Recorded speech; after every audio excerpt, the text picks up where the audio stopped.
The first thing we have to say in Mr. Correa's favor is that he has brought a bit of stability to one of the most unstable countries in the region.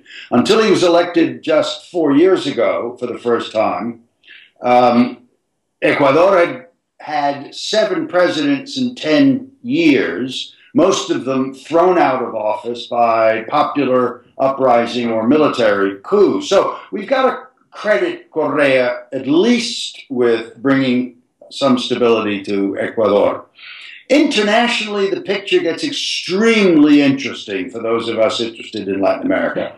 Correa is a disciple of Hugo Chavez, the president of Venezuela, whom I'm sure everybody knows has been desperately ill with cancer, and just 2 days ago was flown back in the dead of night from Havana, Cuba, to a military hospital in Caracas where they say he's going to finish his recovery. But in the short term, a year, 2 years, Mr. Chavez is effectively off the international stage. That leaves that stage of populist, left-leaning rulers to Mr. Correa.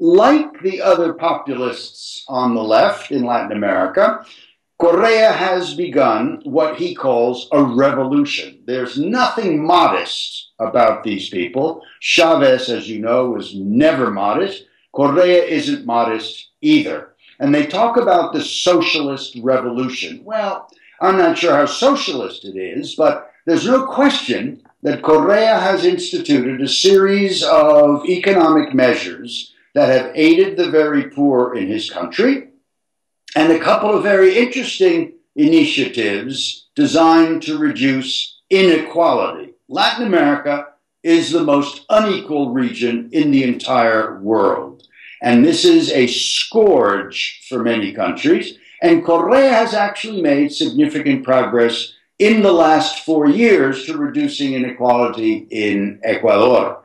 His principal accomplishments, all of which, by the way, I should say, have been paid for by the export of petroleum drawn almost entirely from the eastern slope of the Andes Mountains down in the Amazon basin. And I'll come back to that because it's a significant international problem for Correa and for Ecuador. However, that oil is producing a windfall for the Ecuadorian government. And Correa has instituted a series of education reforms which makes education accessible today for the first time in history to the poor, particularly the rural poor in Ecuador. Most of the rural poor in Ecuador are indigenous and they live in the highlands of the country. He has brought education to those people for the first time in their lives. He's also used a lot of his oil money to strengthen the country's infrastructure.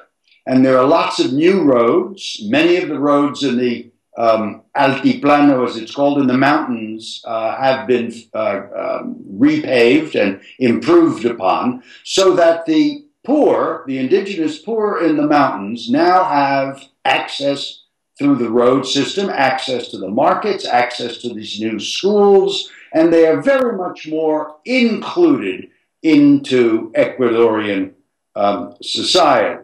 So it looks as if Mr. Correa is well embarked on another presidential term to advance his progressive agenda of including the majority of his country's population into the economy and into the society.